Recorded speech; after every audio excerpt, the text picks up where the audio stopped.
जिसका राजनीति से कोई लेना देना नहीं, जिसका शरीर भी अब नहीं है, मेरी उस मां को आरजेडी कांग्रेस के मंच से भद्दी भद्दी गालियां दी गई। उनके मंचों से गालियां बकी जा रही हों और उनके नेता एक बार भी क्षमा न मांगे तो ये बर्दाश्त के तो बाहर है। पार्टी के लोग के किस नेता के चेहरे पर शर्म का भाव नहीं, कोई माफी नहीं मांगा, ये दुर्भाग्यपूर्ण है। मेरी मां का अपमान नहीं है, ये देश की मां, बहन, बेटी का अपमान है।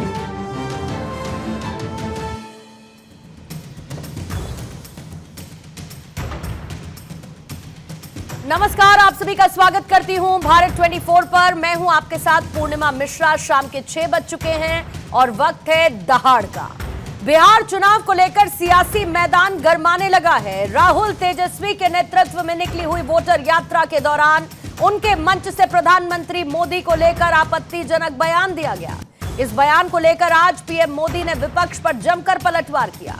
प्रधानमंत्री मोदी ने बिहार के लिए आयोजित एक कार्यक्रम में कहा कि मेरी स्वर्गीय मां को कांग्रेस आरजेडी के मंच से गालियां दी गई। ये सिर्फ मेरा अपमान नहीं था, ये बिहार की हर मां बेटी का अपमान था। ये गालियां केवल मेरी मां को नहीं दी गई, देश की करोड़ों माताओं और बहनों को ये गाली दी गई और इसके लिए मोदी की मां को गाली देना बाएं हाथ का खेल है। मुझे गाली देकर इनकी नामदार वाली सोच उजागर हो रही है। प्रधानमंत्री मोदी ने भावुक होते हुए कहा कि बेटा होने के नाते अपना दुख साझा कर रहा हूं। मेरी मां ने मुझे देश की सेवा में समर्पित किया। मां ने मुझे देश सेवा का आशीर्वाद दिया। हर मां चाहती है कि बेटा उनकी सेवा करे। प्रधानमंत्री मोदी ने कहा कि मेरी मां ने आपकी सेवा के लिए खुद को मुझसे अलग कर दिया। बच्चों से बड़ा मां के लिए कुछ नहीं होता। मैंने बचपन से अपनी मां को ऐसे ही देखा है। प्रधानमंत्री मोदी ने कहा कि मां को गाली देने वाली सोच महिलाओं को कमजोर समझती है। महिलाओं को शोषण और अत्याचार की वस्तु मानने की मानसिकता इन्हीं लोगों की देन है। ये बात बिहार की माताओं बहनों से ज्यादा कौन समझेगा। जब बिहार में अपराधी बेलगाम थे, तब की आरजेडी सरकार अपराधियों को संरक्षण देती थी। प्रधानमंत्री मोदी की तरफ से इस पर किया गया पलटवार। बिहार की दशा और दिशा किस तरीके से बदलेगा, कांग्रेस आरजेडी का स्टैंड क्या है, बीजेपी का क्या स्ट्रैटेजाइज करते हुए बीजेपी बिहार चुनावों में आगे बढ़ेगी, आज दहाड़ में इसी पर हम चर्चा करेंगे। लेकिन उससे पहले प्रधानमंत्री ने क्या कहा, आपको वो सुनवाएंगे। बिहार में आरजेडी कांग्रेस के मंच से मेरी मां को गालियां दी गई। ये गालियां सिर्फ मेरी मां का अपमान नहीं है, ये देश की मां, बहन, बेटी का अपमान है। मुझे पता है आप सबको भी बिहार की हर मां को, बिहार की हर बेटी को, बिहार के हर भाई को ये देख सुनकर कितना बुरा लगा है। मैं जानता हूं इसकी जितनी पीड़ा मेरे दिल में है, उतनी ही तकलीफ मेरे बिहार के लोगों को भी है। मुझे आज इस बात की पीड़ा है कि जिस मां ने मुझे देश सेवा का आशीर्वाद देकर देश सेवा के लिए रवाना किया, भेजा, हर मां चाहती है कि उसका बेटा उसकी सेवा करे। हर मां चाहती है कि बेटा बड़ा हो, मां के लिए कुछ न कुछ करता रहे। लेकिन मेरी मां ने खुद के लिए नहीं, आप जैसी करोड़ों माताओं की मैं सेवा कर सकूं, इसलिए खुद से अलग करके मुझे जाने की इजाजत दी। न कांग्रेस में कोई ऐसा नेता या कार्यकर्ता है जो किसी की मां का अपमान कर सकता है, मैं पूरी उम्मीद है मुझे कि बीजेपी में भी ऐसा नहीं होगा, लेकिन जो व्यक्ति कहता है मैं नॉन बायोलॉजिकल हूं, वो किसका अपमान कर रहा है? क्या वो अपनी मां का अपमान नहीं कर रहा? तो इस तरह की भाषा प्रधानमंत्री को अपनी मां के लिए नहीं उपयोग करनी चाहिए। अपने आप को नॉन बायोलॉजिकल कहकर जो अपमान उन्होंने अपनी मां का किया, स्वर्गीय मां का किया, हमें अच्छा नहीं लगा और अब ये टूल किट चलेगा भी नहीं। हम गांधी के अनुयायी हैं और हम शारीरिक हिंसा के साथ साथ हम शाब्दिक हिंसा के खिलाफ भी हैं। इसलिए जो शाब्दिक हिंसा हुई है उसके हम सख्त खिलाफत हैं। लेकिन आज कई माँ अपने बेटे को ढूंढ रही है और बेटे कई अपने माँ को ढूंढ रहे हैं। माँ का मुद्दा SIR में भी है। जिनके बेटे चिल्ला चिल्ला के कह रहे हैं कि मेरी माँ को कागज पे मार दिया गया, मेरी माँ जिंदा है, तो उनकी भी भावना को समझने की आवश्यकता है। पूरे देश का सब माँ बहन को गाली दिया, इसके लिए हम लोग RJD और सबको करारा जवाब देना चाहते हैं ये इलेक्शन में। हमारे माननीय प्रधानमंत्री के माँ के बहनों को नहीं गाली दिया गया है, हमारे पूरे देश के माता बहनों को माँ के गाली दिया गया, हम लोग को गाली दिया गया है। सिर्फ नरेंद्र मोदी माँ को गाली नहीं दिया है, पूरा महिलाओं को पूरा बिहार देश का महिलाओं को गाली दिया गया है। सब दुखी है, सब माँ दुखी है, एक माँ नहीं दुखी है, पूरा बिहार की माँ दुखी है। नरेंद्र मोदी के माँ को गाली देल गेले हमरा से बहुत दुखी है। आइए सवालों का जिक्र करते हैं और उसके बाद मेहमानों से आपका तारुफ कराते हुए चर्चा को आगे बढ़ाएंगे। आज पहला सवाल चर्चा में रहेगा, बिहार की लड़ाई अस्मिता पर आई, गाली पर बवंडर, विपक्ष का ब्लंडर, वर्चस्व की लड़ाई अब शब्दों पर आई, पीएम का अटैक, विपक्ष का सेटबैक, मां के सम्मान में अब मोदी मैदान में। हमारे साथ बीजेपी की प्रवक्ता चारू प्रज्ञा मौजूद हैं, रितु चौधरी कांग्रेस की प्रवक्ता हमारे साथ चर्चा में शामिल हैं, सारिका पासवान है RJD की प्रवक्ता, कुंवर अजय सिंह साहब हैं JDU के प्रवक्ता हमारे साथ, और स्टूडियो में वरिष्ठ पत्रकार राकेश शुक्ला जी इस वक्त हमारे साथ मौजूद है। आप सभी मेहमानों का बहुत बहुत स्वागत करती हूं। रितु चौधरी जी, आपके साथ शुरुआत करूंगी। ऐसा लगता है प्रधानमंत्री मोदी के आज इस भावुक पल ने, इस भावुक भाषण ने बिहार में पूरा का पूरा चुनावी नैरेटिव बदल दिया है। क्या लगता है कि मां को किए गए, मां के लिए इस्तेमाल किए गए अपशब्द मंच से कांग्रेस को, RJD को बिहार के चुनाव में भारी पड़ सकते हैं? ये ब्लंडर हो गया है जिस पर अभी तक कांग्रेस ने न माफी मांगी सिवाय इसे बीजेपी का प्रोपेगेंडा बताने के अलावा। देखिए, सबसे पहले तो मैं आपको बता दूं कि हम जो है बिल्कुल गांधीवादी और अहिंसावादी हैं। हम ना केवल शारीरिक हिंसा के खिलाफ हैं बल्कि शाब्दिक हिंसा के भी हम खिलाफ हैं। हमने कभी भी आज तक हमारे किसी नेता ने किसी भी प्रकार की शाब्दिक हिंसा का प्रयोग जो है मंच से नहीं किया। और जिस घटना की आप बात कर रही हैं उसका अभी तक कोई अधिकारी, कोई उसकी पुष्टि नहीं हुई है कि वो कौन लोग थे, क्या थे, वो प्रायोजित थे या वो असंयमित थे, कौन थे। और राहुल गांधी को इस बात का दोष देना या कांग्रेस पार्टी को इस बात का दोष देना, मंच किसका था सारिका जी? रितु जी मंच किसका था?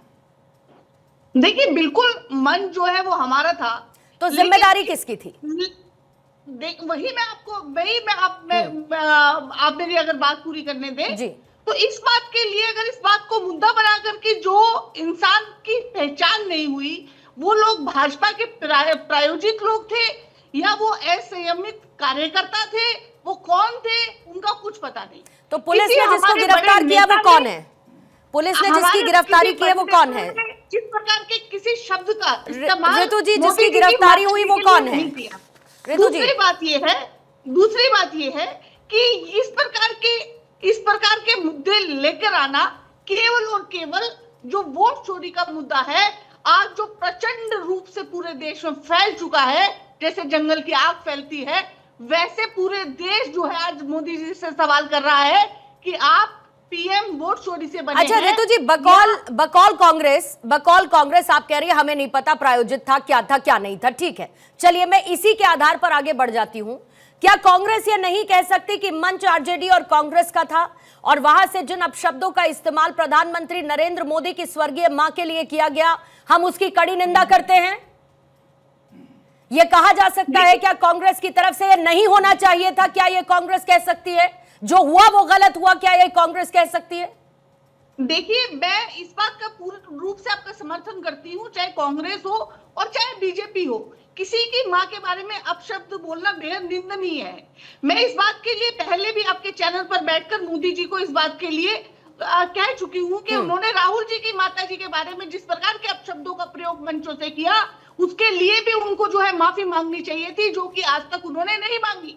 उन्होंने ही मंच से कहा जर्सी गाय, उन्होंने कहा मंच से कांग्रेस की विधवा। तो खड़गे साहब ने नीच कहा था, प्रधानमंत्री मोदी को माफी मांगी क्या? चौकीदार चोर है बताया, ये इस बात पर माफी मांगी क्या? राक्षस कहा तो क्या माफी मांगी क्या? और भी बहुत सारे अपशब्द हैं। मौत का सौदागर कहा तो क्या माफी मांगी क्या? पूर्णिमा, आप मेरे ख्याल से मुद्दा भटक रही हैं। नहीं मैम, मैं भटक नहीं रही हूँ। मैं तो सिर्फ इतना जानती हूँ कि वो मंच कांग्रेस और आरजेडी का था। एक व्यक्ति की गिरफ्तारी हो चुकी है जिस पर एफआईआर हुई, लेकिन आज भी कांग्रेस के अंदर इतनी ऑडेसिटी नहीं है कि वो ये कह सके कि हाँ, इस मंच पर आरजेडी कांग्रेस के दो बड़े नेताओं की मौजूदगी होनी थी और इस मंच से जो हुआ वो सरासर गलत है। आपने लगातार इस बात को बीजेपी का प्रोपेगेंडा बताया, प्रायोजित बताया बीजेपी की तरफ से कि उन्होंने अपने आदमी को भेजा। ये सारा का सारा प्रोपेगेंडा क्रिएट किया, लेकिन आपने इसके लिए एक समर्पित भाव से ये नहीं कहा कि ये गलत था। चारू प्रज्ञा, प्रधानमंत्री नरेंद्र मोदी ने आज जब इस बात का जिक्र किया, क्या बिहार की पूरी सियासी बिसात को पलटने की एक कवायद के तौर पर भी इसे देखा जाए?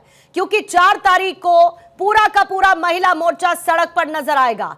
लखनऊ से लेकर पटना तक पहले ही हम देख चुके हैं कि कैसे महिलाएं सड़क पर उतरी, इस बात को लेकर विरोध जताया गया। क्या बीजेपी को ऐसा लगता है कि बिहार में इस मुद्दे का सियासी फायदा आपको बेहतर तरीके से मिलेगा? पूर्णिमा जी नमस्ते। नमस्ते। देखिए, हर बात का सियासी फायदा नहीं होता। हम उस धरती से आते हैं जहां पर हम कहते हैं मातृदेवो भव। पिताजी और आचार्य से पहले ही माँ का नाम आता है। हम अपनी धरती को माँ कहते हैं। तो आप जब अपनी संस्कृति, अपनी सभ्यता नहीं समझ पाते और किसी की माँ का अपमान करते हैं, किसी की स्वर्गीय माँ का अपमान करते हैं, जो कभी राजनीतिक जीवन में ना रहे हो, पब्लिक लाइफ में ना रहे हो, वो आपका कैरेक्टर दर्शाता है। और ये बहुत प्रॉब्लमेटिक है, क्योंकि ये वो लोग हैं जो अपने आप को, चाहे ये सरकार में ना आ पाए, लेकिन विपक्ष में तो इसी देश के रहते हैं ना पूर्णिमा जी। कुर्सी पर तो आज राहुल गांधी बैठे हैं, भारत के एलओपी की। तेजस्वी यादव भी कल कुछ ना कुछ राजनीति में करेंगे। जिस इंसान की ये सोच हो, इतनी छोटी, इतनी नीच सोच हो, इस बात से हमको आपत्ति है। अच्छा, आज आप अपना पल्ला झाड़ के कह रहे हैं जी हमने नहीं कहा, हमारे नेता ने नहीं कहा, लेकिन मंच आपका था। बात बिल्कुल ठीक है, मंच आपका था। आपके मंच पर सुनने वाले लोग जो विराजमान थे वो आपके बड़े नेता थे, दोनों बड़े नेता थे, राहुल गांधी थे, तेजस्वी यादव थे। मुझे एक बात बताइए, जब इस तरीके के अपशब्दों का इस्तेमाल होना शुरू हुआ, आप में से किसी ने जाकर रोका उसको, उसके हाथ से माइक लिया, या अपने हाथ में माइक लेके ये कहा कि इन शब्दों का हम खंडन करते हैं, इनके साथ हम खड़े नहीं है? क्योंकि ये आपकी सोच ही नहीं है, इसीलिए आप ये सब काम कर नहीं पाए। देखिए, मैं एक बात कहना चाहती हूँ, जिस तरीके से लगता है विपक्ष को कि निजी अपमान करके, गाली गलौज करके वो लोगों का दिल जीत लेंगे, ये उनकी बिल्कुल गलत सोच है। और इनफैक्ट इस सोच का हम जितना ज्यादा खंडन करें, उसके खिलाफ जितना बड़ा स्टैंड ले, वो कम है, क्योंकि ये हमारे देश की इमेज का भी सवाल है पूर्णिमा जी। ये हमारे देश के so called leader, so called नेता अगर इस टाइप की लैंग्वेज को एंडोर्स करते हैं और उसको डिफेंड करने के लिए महिलाएं टीवी पर आ रही है। ऋतु जी की मैं बहुत इज्जत करती हूँ, लेकिन ऋतु जी ने ये नहीं कहा कि बिल्कुल ठीक बात है, उसके हाथ से माइक ले लेना चाहिए था। देखिए, दोनों नेता जिनका वो मंच था, उन दोनों की मां है, उन दोनों की मां राजनीति में है। राबड़ी देवी राजनीति में है, सोनिया गांधी राजनीति में है। मुझे बताइए, राबड़ी देवी ने क्या कहा, क्या खंडन किया? क्या सोनिया गांधी ने खंडन किया? और वो तो फिर भी मैं कह रही हूँ पब्लिक लाइफ में है, पब्लिक लाइफ में है, एक्सपोज्ड टू पब्लिक आपने कभी किसी आपके ही राज्य में ब्रजभूषण महिलाओं का अपमान किया, उनका यौन शोषण। ऋतु चौधरी जी, मैं ये बात एक बार नहीं, और मैं ये बात कई बार, जब से इस मुद्दे पर चर्चा हो रही है, दहाड़ में इस पर हम चर्चा कर रहे हैं, मैंने ये बात कई बार कही। जब आपने बोला, मैं कहती हूँ 2 बातें हैं इसमें। एक, जितनी बार आप लोगों ने जो बोला प्रधानमंत्री के लिए, या प्रधानमंत्री ने कांग्रेस के नेताओं के लिए बोला, हमने उसको सुनवाया, लेकिन इस बार इस बयान को बीप करना पड़ा। आप समझिए कि इस तर्क कितना ज्यादा गिरा हुआ है कि ना आप सुना सकते हैं, ना आप बोल सकते हैं, कहते वक्त भी लगता है कि आप क्या कहने जा रहे हैं। तो ये बहुत बड़ा डिफरेंस है। दूसरी सबसे बड़ी बात यह है कि इस मुद्दे पर खुलकर आप लोगों को आना चाहिए था। आप लोगों को यह बोलना चाहिए था कि गलत है, बनस्पत इसके कि आपको यह कहना चाहिए कि बीजेपी का प्रोपेगेंडा है। शायद आप और बड़े बन जाते और तब आपके पास बीजेपी के ऊपर ऑवर करने का और ज्यादा बड़ा मौका होता। मैम, शायद आपकी एज और ज्यादा होती अगर आप ऐसा करते तो, लेकिन कांग्रेस ने स्ट्रैटेजाइज नहीं किया। हमने बिल्कुल इस बात को कहा कि हम बिल्कुल अहिंसावादी हैं और शब्दों में भी हम अहिंसा का बिल्कुल प्रयोग करते हैं। अभी मैंने पवन खेड़ा जी को सुनवाया मैम, कभी भी इस प्रकार के शब्द नहीं निकलते। अभी पवन खेड़ा जी को मैंने सुनवाया। हमारे आप देखिए ना, ये लोग इतने बौखलाए हुए हैं कि हमारे सदाकत आश्रम में जाके जो है हमारे कार्यकर्ताओं के सर फोड़ दिए इन्होंने, लहू लुहान कर दिया। इतने बौखलाए हुए लोग तो कुछ भी कर सकते हैं। इनके किए कराई का माफी कांग्रेस नहीं, लेकिन एक सेकंड चारू से पहले, लेकिन ऋतु जी, किस आदमी को डंडे पड़ने चाहिए? कौन आदमी है जो घर से बाहर नहीं निकल पाएगा? कौन सा आदमी है जिसका भारत में रहना बड़ा मुश्किल हो रखा है? आप समझती है इस तरहीन भाषा राजनीति में कहां तक गिरने के लिए तैयार है? पॉलिटिक्स किस हद तक गिरेगी? ए मोदी, सुन मोदी, तू मोदी, किसके बारे में बात कर रहे हैं? गली मोहल्ले में खड़े हैं। ये रहेगी भाषा की मर्यादा? देश के प्रधानमंत्री के लिए सर एक पद पर बैठे हुए, लोकतांत्रिक पद पर, संवैधानिक पद पर बैठे हुए व्यक्ति के लिए इस भाषा का इस्तेमाल होगा? और क्यों फिर मैं ना कहूं कि राहुल गांधी अगर ऐसे शब्दों का इस्तेमाल करते हैं तो वो फ्री पास देते हैं कार्यकर्ताओं को कि तुम और इससे नीचे गिरो? ये मैं क्यों नहीं कहूं? फिर उसके बाद मुझे बताइए।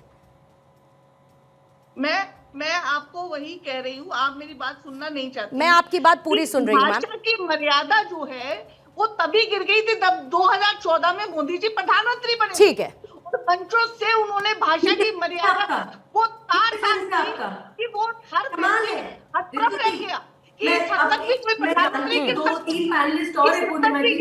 महिला के बारे में कोई कह सकता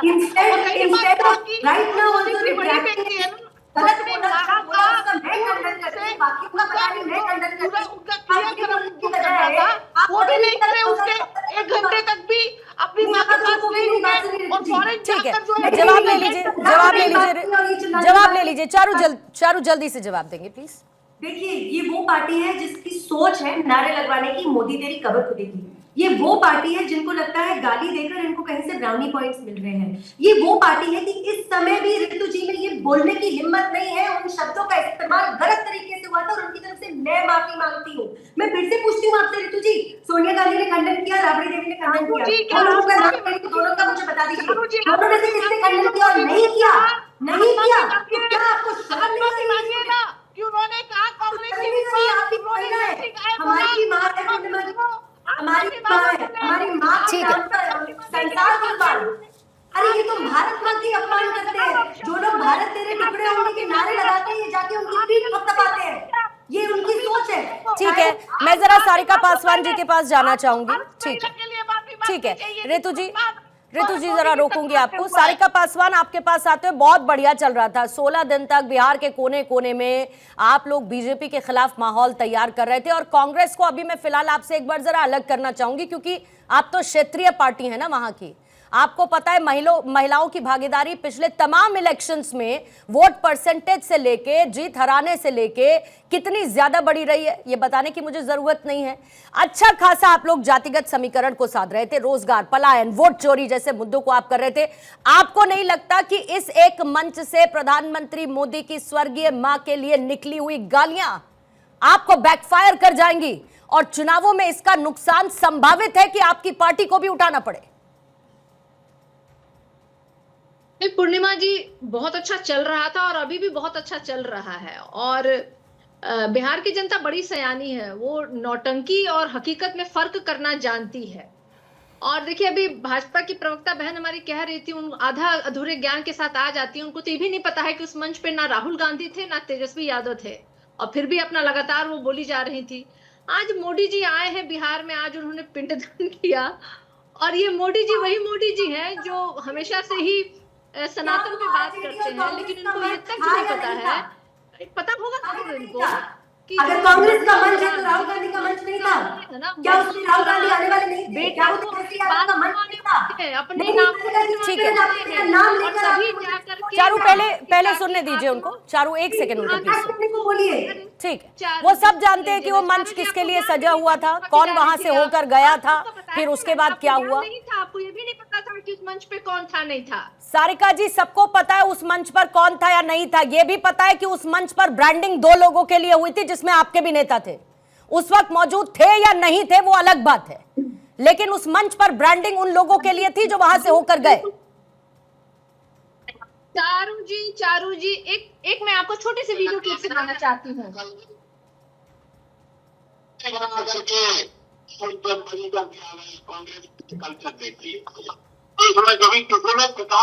क्लियर नहीं सुनाई पड़ रहा है मैम। इससे अच्छा होता कि तेजस्वी यादव, इससे अच्छा होता कि तेजस्वी यादव को इस मुद्दे पर सुनने को मिलता, राबड़ी देवी आती इस मुद्दे पर कुछ कहती, कितना अच्छा लगता।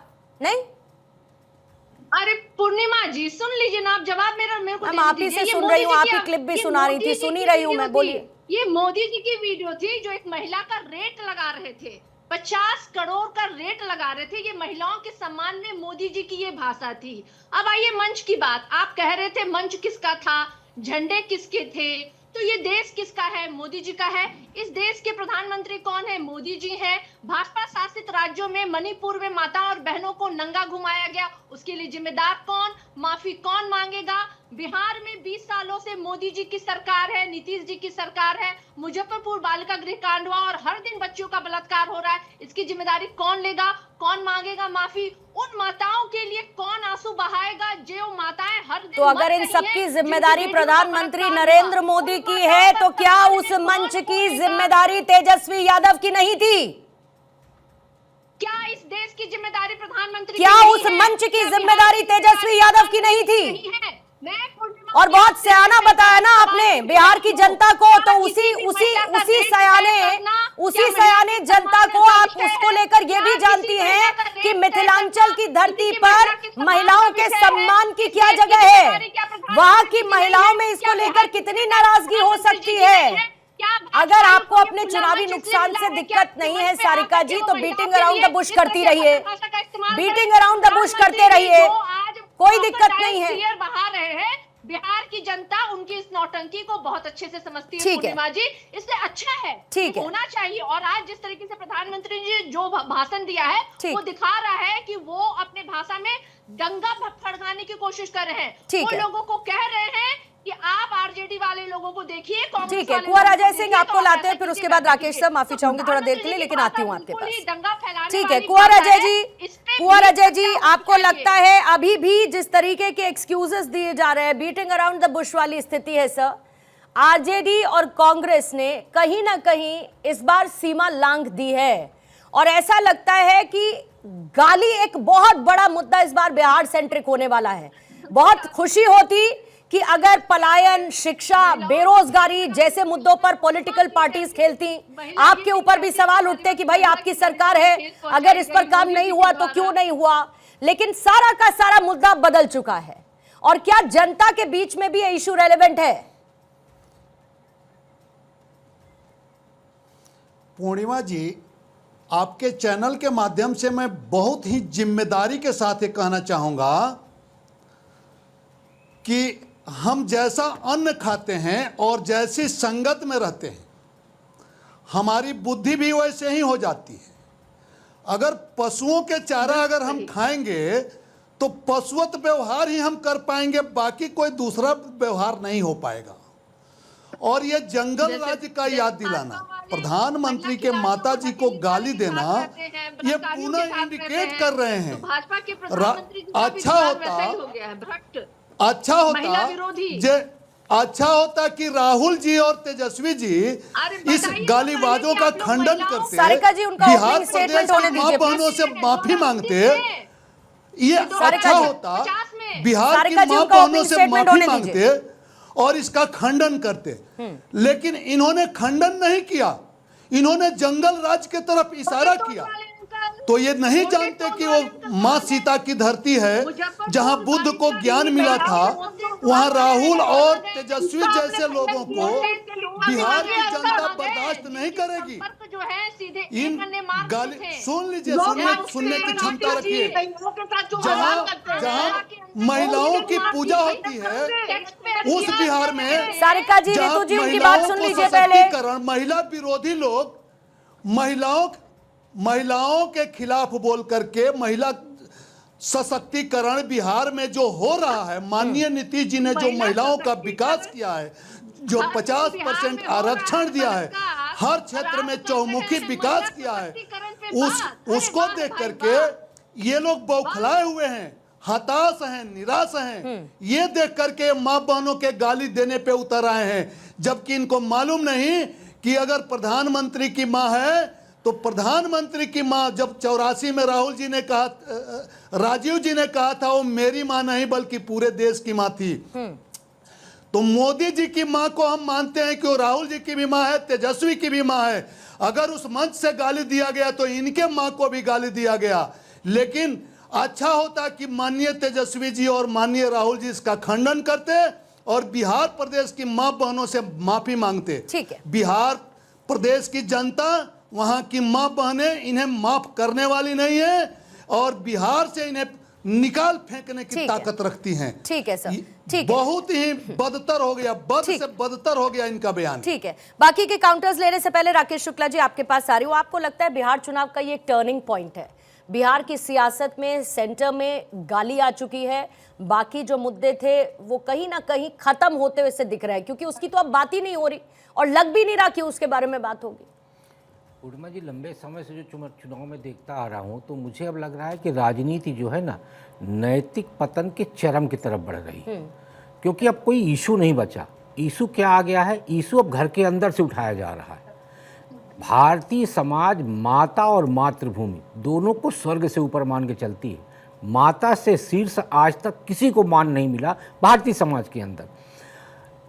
सबसे मूल बात जो आपने उठाया था वो सही है कि जिस समय पर ये घटना हुई, जिस मंच पे ये घटना हुई, राहुल जी और तेजस्वी जी को बड़प्पन दिखाते हुए, राजनीतिक पूरी तरह से जिम्मेदारी निभाते हुए, उसी समय ये निर्देश देना चाहिए कि उस व्यक्ति को पकड़ा जाए, पुलिस के हवाले किया जाए और जहाँ थे वहीं से ये कहना चाहिए कि राजनीति में ये मान्य नहीं है और ये मान्य ना होगा। और आगे के लिए उनको अलर्ट करना चाहिए कि कोई भी पार्टी का नेता हो, कार्यकर्ता हो या आम मतदाता हो, उसको इस तरह की हरकत करने का अधिकार बिल्कुल नहीं दिया जाता। मुझे लगता है वो एक बड़ी बात होती। आप याद करिए, यूपीए गवर्नमेंट के समय पर जब भ्रष्टाचार का इशू उठा तो भारतीय जनता पार्टी की तरफ से एक स्लोगन दिया गया, मौन मोहन। और उस मौन मोहन के स्लोगन को लेकर कांग्रेस की तरफ से नसीहत दी गई कि प्रधानमंत्री का मान होता है देश में, इसलिए उनके सम्मान के खिलाफ कोई भी बात नहीं की जानी चाहिए। तो यदि उस समय मौन मोहन कहना एक सम्मान के खिलाफ बात थी, तो आज ये बात कहना क्या प्रधानमंत्री का मान बढ़ाना है? सबसे मूल बात यह है पूर्णिमा जी, जो कहने में मुझे कतई संकोच नहीं होता कि आज की डेट में बिहार के अंदर जो वोट अधिकार यात्रा निकली है, उसमें राहुल जी और तेजस्वी जी माता और मातृभूमि का मान नहीं करने वालों को प्रलोभित कर रहे हैं और शायद इसीलिए इस मुद्दे पर दोनों व्यक्ति खुल के नहीं बोले। ठीक है, बहुत अच्छी बात कही सर आपने। एक बार जल्दी से हेडलाइंस देखूंगी, फिर उसके बाद काउंटर्स के लिए, और साथ ही एक सवाल सर आपके पास भी कि अब विपक्ष की स्ट्रैटेजी आने वाले समय में इसको लेकर क्या होगी? यही अटैकिंग मोड रहेगा, डिफेंसिव में जाएंगे, कैसे करेंगे, क्या स्ट्रैटेजी बदलेंगे और क्या यह अनुमानित होगा कि चुनाव में इसका फायदा या नुकसान इन्हें क्या होगा? आइए वापस चर्चा की तरफ लौटते हैं। पहले ऋतु चौधरी जी, आप अपनी बात को रखिएगा, और दूसरी तरफ एक बार फिर से आप कह रही थी प्रोपोगंडा, बैठे बिठाए बार बार मौका देना सामने वाली पार्टी को कि आपको ही घेर ले, और ये एक बार नहीं है, इतिहास के आप पन्ने पलट लीजिए, बैठे बैठे आप लोग मौका देते हैं। क्यों? पहले एनालाइज क्यों नहीं करते कि कोई मुद्दा बैकफायर भी कर सकता है? देखिए पूर्णिमा जी, जिस चीज को आप मुद्दा बता रही हैं वो असल में मुद्दा है ही नहीं। बहुत बड़ा मुद्दा है, आपको समझ में नहीं आ रहा तो बहुत बड़ा मुद्दा है।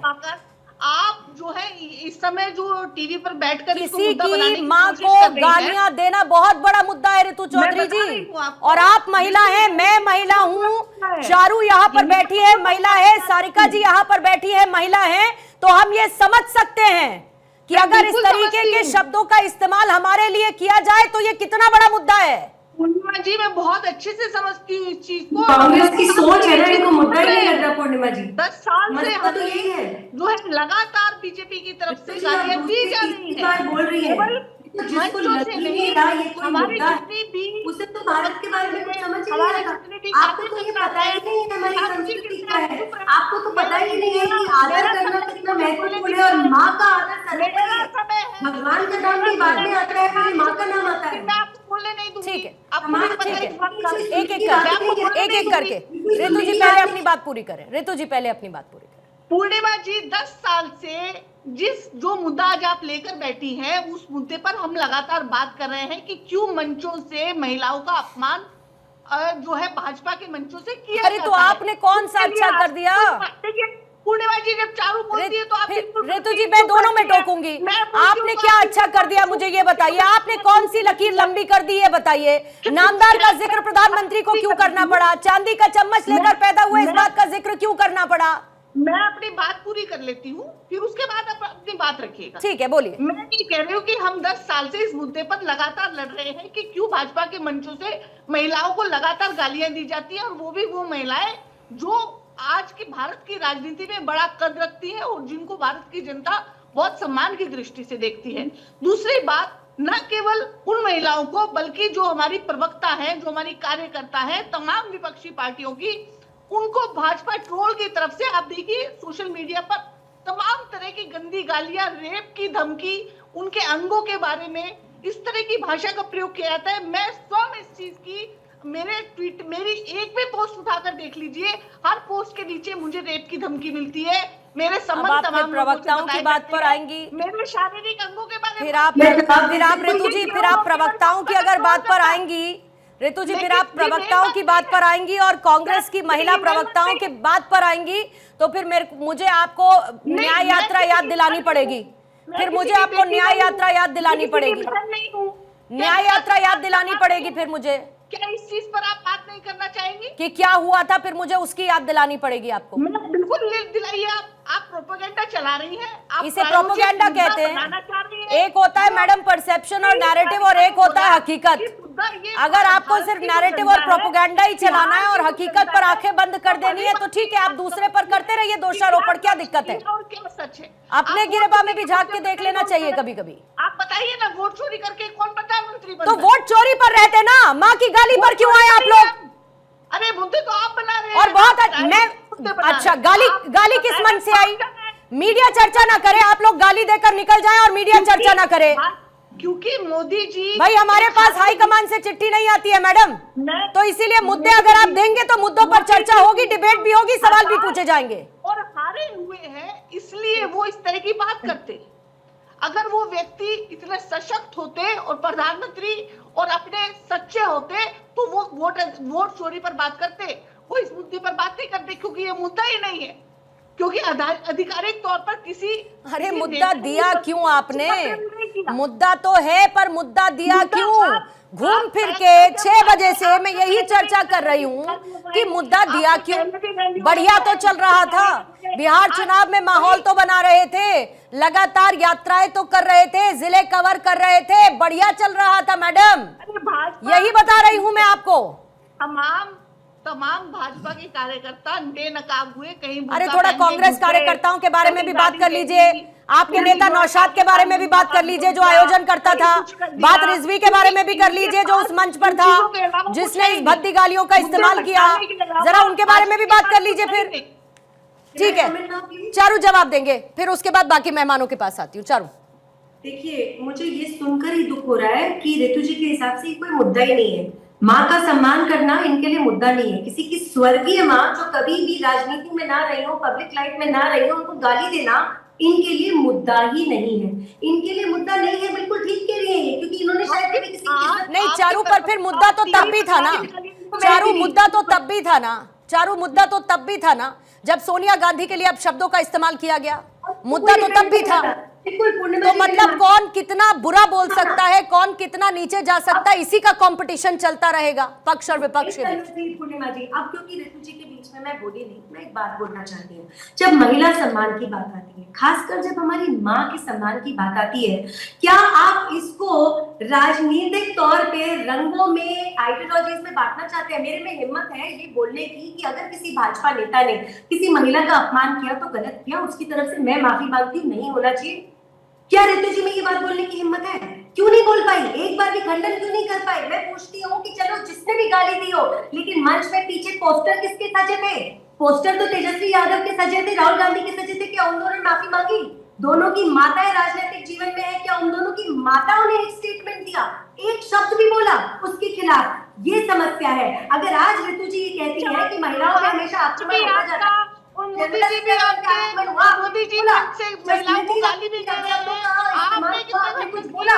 और तो आप ये बताइए, वो प्रधानमंत्री होंगे, उनकी भाषा इतनी खराब है और आज तक किसी प्रवक्ता ने खंडन नहीं किया, किसी प्रवक्ता ने माफी नहीं मांगी। उन्होंने अभी माफी मांगी ना ऋतु चौधरी, आप भी कह दीजिए कि मैं भी माफी मांगती हूँ। बोलिए आप, मैं माफी मांगती हूँ। आप बोलिए मोदी जी की आप फिर माफी मांगिए आप। अभी उन्होंने बोला कि मैं माफी मांगती हूँ, मैं कह रही हूँ आप भी माफी मांगिए यहाँ से। नहीं कह पाएंगे, बड़े बनिए ना। और अच्छा है नहीं कह पाएंगे, क्योंकि यही इनका चेहरा है जो देश के सामने आना चाहिए। यही चेहरा है, क्योंकि मेरे में हिम्मत है गलत को गलत कहने की, इनमें हिम्मत नहीं है। इनके हिसाब से माँ को गाली दो, किसी का सर तन से जुदा करो, किसी को कीड़ा बोलो, किसी को रावण बोलो, बहुत अच्छी बात है। ये इनका राजनीति है, ये इनकी राजनीति का स्तर है। और मैं फिर से पूछती हूँ, आप किसी को चट्टी गाय बोलो, ये सब सोनिया गांधी माफी मांगने आप चलता है, जिस पार्टी की प्रवक्ता है, करती हो, तू है उस पार्टी पर, तू है उस पार्टी पर। मुझे लग रहा है हमारा अपमान है, हम इस बारे में आपका तो फेस भी है। जब महिलाओं के सम्मान की बात आती है, किसी की माँ के सम्मान की बात आती है, हमें एक स्वर में बोलना चाहिए। तो आप केवल मंच को बोल रही है, आपके यहाँ तो पूरे नाम है जो मोदी जी गाली देते हैं, तमाम आपके नेताओं ने गाली दी। आप तो जो है संसद में खड़े होकर आपके नेताओं ने गाली दी। आपको अपमान कब लगता है? जब वो महिला आपकी पार्टी से आती है और किसी की बातों का आपको अपमान नहीं लगता? लड़कों से गलती हो जाती है, आपको दिखाई नहीं देता? मैं फिर से पूछती हूँ, निर्मला सीतारमण जी के लिए, स्मृति ईरानी जी के लिए, स्वर्गीय सुषमा स्वराज जी के लिए, जब आपकी पार्टी के नेता बदतमीजी करा करते थे, तब आप कहाँ पर थे? छोटी बच्चियों के साथ बलात्कार करता था, गलत था वो गलत है। रमेश बुजुर्गों को भूल ठीक गई? है, ठीक है, मुझे सारिका जी के पास जाने दीजिए। भूल गई क्या? ठीक है, मोदी जी को भूल गई क्या? ठीक है सारिका जी, प्रधानमंत्री मोदी ने एक बात और कही कि आरजेडी के राज में महिलाएं सबसे असुरक्षित थीं, और वहीं उसी जगह से, उसी धरती से प्रधानमंत्री मोदी के लिए अपशब्द, उनकी मां के लिए अपशब्द कहे गए। एक बार फिर से महिलाओं की सुरक्षा को सेंटर में प्रधानमंत्री मोदी ने ला दिया। महिलाओं के सम्मान को आरजेडी पर हमला बोलते हुए प्रधानमंत्री मोदी ने लाकर खड़ा कर दिया है। क्या तरीका है काउंटर करने का इसको लेकर? और इसमें कोई हंसने वाली सारिका पासवान बात नहीं है, क्योंकि आंकड़े हैं सामने। क्या होता था बिहार में, किस तरीके से महिलाओं का बाहर निकलना मुश्किल था, ये सच्चाई है। अगर इसको आप हंसकर टालना चाहती हैं, फील फ्री, लेकिन उससे सच्चाई नहीं बदलेगी। देख पूर्णिमा जी, मुझे हंसी आ गई जब आपने कहा कि भाजपा महिलाओं के सम्मान पे बात करती है। अभी देखिए, माफी मंगवा रही थी चारू बहन, तो मैं तो यही कहना चाहूंगी कि sorry doesn't make dead people alive, लेकिन हाँ, माफी से सिर्फ नहीं होता है, उन्हें पकड़ना चाहिए और दोषियों को सजा देना चाहिए। और मेरी जानकारी में जिस व्यक्ति ने, जिस भी ने गाली दी मोदी जी की माता को, उसकी गिरफ्तारी हो गई। लेकिन अभी भी कुछ भाजपा के ऐसे खुले सांड हैं जो घूम रहे हैं और महिलाओं के अपमान में दिन प्रतिदिन जो है ना गंदी भाषाओं का इस्तेमाल कर रहे हैं। और भाजपा ऐसे लोगों को माला पहनाती है। मोदी जी की तस्वीरें भी उनके साथ होती है, और मोदी जी तो खैर खुद ही महारत हासिल है उनको। मैंने आपको वीडियो दिखलाया कि किस तरीके की भाषा का इस्तेमाल वो 50 करोड़ की गर्लफ्रेंड के नाम पे कर रहे थे। अभी चारू जी चारा पे बात कर रही थी, लेकिन यही जदयू और भाजपा के ही शासनकाल में बिहार में मुजफ्फरपुर बालिका गृह कांड में छोटी छोटी बच्चियों के साथ बलात्कार और उनकी हत्या की गई। गई, ये उन बच्चियों के नहीं आ रहा कि किसी भी बात की बात कर लें, ये आज का मुद्दा बच्चियों के मार खाया इन्होंने और कंकाल भी बरामद हुए। ये भाजपा का संस्कार है। और मैंने और भी कई बातें आपको कही कि सोनिया गांधी के बारे में, मायावती जी के बारे में किस तरीके से यूपी के भाजपा के एक नेता ने ऐसी बीप वाले शब्द का इस्तेमाल किया जो मैं आपके इस चैनल्स पे नहीं बोल सकती हूँ। तो भाजपा और महिला समान, देखिए मोदी जी की माता का अभी भी आत्मा जो है ना वो घूम रहा है, विचलित होगा, क्योंकि मोदी जी ने पूर्ण पेन जो कर्म कांड करना था वो तो किया नहीं। मोदी जी की मां की आत्मा अभी भी विचलित कर रही है और रोती होगी, उनकी आत्मा कलपती होगी। चारू पहले ही कह चुकी है सारिका जी कि वहाँ की जनता बड़ी सयानी है, तो ठीक है, जनता को तय करने देते हैं कि कितना कन्विंस हो पा रहे हैं और कितना नहीं हो पा रहे हैं। ठीक है, मोदी जी ने ठीक है, राजनीतिक कुंवर अजय जी, खड़ा कर दिया। ठीक है, कुंवर अजय जी आपका एक क्लोजिंग कमेंट लेते हैं, फिर राकेश जी से क्लोजिंग कमेंट लूंगी। ठीक है, मोदी जी की तरफ से मैं मोदी जी की माता से माफी मांगती हूँ कि माते आपकी आत्मा को शांति मिले, ये प्रार्थना हम करते हैं, लेकिन मोदी जी को नहीं कर पाया जाए जो अपनी माता की आत्मा की शांति के लिए करनी चाहिए। नहीं, मैं जरा एक सेकंड कुंवर अजय जी भाव समझ लूं सारिका जी का। अजय जी बस एक सेकंड, सारिका जी का जरा भाव समझना चाहती हूँ। सारिका जी दोहराएंगी जरा, आपने जिस तरीके से अभी हाथ जोड़कर नमन किया या माफी मांगी, जो भी मैं कह रही। नहीं आ रही आपको सारिका जी? एक सेकंड चारू सुनने दीजिए। नहीं होता है तो आत्मा बिलखती रहती है, घूमती रहती है। और मुझे पता है कि मोदी जी की माता की आत्मा जो है ना आसपास ही घूम रही होंगी, और मोदी जी ने जो कुकृत्य किया कि आज राजनीतिक पटल पे लाकर अपनी माता को खड़ा माफी मांगने का तरीका है पूर्णिमा जी, ये इनका माफी मांगने का तरीका है कि किसी की स्वर्गीय मां मांगती है, मां होने के नाते मोदी जी की माता जी कुछ चीजें सिखाई नहीं जा सकती, कुछ चीजें सिखाई नहीं जा सकती। अजय जी आपका क्लोजिंग कमेंट लेती हूँ फिर से। ठीक है, ठीक है, देखने वालों ने देख लिया, समझने वालों ने समझ लिया। बोलिए सर, टाइमर रखेंगे सर। पूर्णिमा जी, मैं बहुत ही संवेदनशीलता के साथ ये कहने जा रहा हूं कि कितनी निर्लज्जता के साथ बहन सारिका जी हंस रही हैं एक महिला के अपमान पे, जो कि स्वयं एक महिला हैं। एक बार कभी इनका अपमान हुआ था, बहुत ही परेशान थी, और आज एक महिला के अपमान पे, एक माँ के अपमान पे किस निर्लज्जता के साथ हंस रही हैं, ये बहुत ही शर्मनाक है। और बिहार की जनता जानती है कि ये इनकी पार्टी की देन है। ये जंगल राज के तरफ इशारा कर रहे हैं। ठीक है सर। ये बता रहे हैं कि मुख्यमंत्री आवास में जब अधिकारियों की महिलाएं सुरक्षित नहीं रहती थी, उनके साथ भी गंभीर आरोप लगे हुए हैं कि आईएएस की लेडीजें भी वहाँ पे सुरक्षित नहीं होती थी उस जंगल राज्य में। और जंगल राज्य की स्थिति हम याद कर रहे हैं, और बिहार की जनता आज फिर उस जंगल राज्य की स्थिति को समझ रही है। जिस निर्लज्जता के साथ हमारी बहन सारिका जी हंस रही हैं। ठीक है अजय जी, पॉइंट टेकन। जनता केवल भावनात्मक मुद्दों के इर्द गिर्द राकेश शुक्ला जी घूमती हुई नजर आएगी, या जो असल मुद्दे हैं उनकी हवा भी देखने को मिलेगी बिहार चुनाव? नहीं पूर्णिमा जी, आप जो बोली ना कि सब ठीक ठाक चल रहा था, मुझे लगता है सब ठीक ठाक नहीं चल रहा था। वोट अधिकार यात्रा को लेके जिस इशू को लेके वो मैदान में उतरे थे, उनको लगा कि ये इशू प्रभावी नहीं होगा, इसीलिए जब गाली का मुद्दा आया तो उस गाली को कंधे में लेके वो जा रहे हैं। क्योंकि वोट अधिकार यात्रा में जिस वोट चोरी को इशू बनाया जा रहा है, 64 लाख वोटर अलग किए गए मतदाता सूची से, तो एक माह में अभी तक बीएलए जो आरजेडी और कांग्रेस के हैं वो नाम जुड़वाने क्यों नहीं गए? यदि वो नाम जुड़वाते तो 64 लाख लोग, जिनका कहा जाता है कि अलग तरीके से काटा गया नाम, तो जुड़ जाता। बदल भी लिया सर, तो ये तो मुद्दा थोड़ी प्रभावी हो नहीं। सवाल इस बात का है ना कि आप जिस मुद्दे को लेके जा रहे थे, जब आपको लगा कि उसका प्रभाव जनता में नहीं पड़ रहा, तब आप मुद्दे को डाइवर्ट करने के लिए, या जो उस तरफ गाली गलौज किया गया, तो उस मुद्दे को आपने ज्यादा हवा देने की कोशिश की कि वोट अधिकार, वोट चोरी का मुद्दा कहीं ना कहीं साइड में हो जाए, क्योंकि ये राजनीति में फायदेमंद साबित होता नहीं दिख रहा। ठीक है, विपक्ष डिफेंसिव, सड़कों पर बीजेपी, ये मुद्दा बिहार की राजनीति में और गर्माता हुआ नजर आएगा, और गालियों की गूंज बिहार की जनता के बीच फिलहाल और ज्यादा गूंजेगी। बहुत बहुत शुक्रिया आप सभी का, चारू प्रज्ञा, ऋतु चौधरी जी, साथ ही हमारे साथ सारिका जी जुड़ी थी, कुंवर अजय सिंह जी आपका भी बहुत बहुत शुक्रिया, राकेश शुक्ला जी धन्यवाद दाढ़ की चर्चा में शामिल होने के लिए।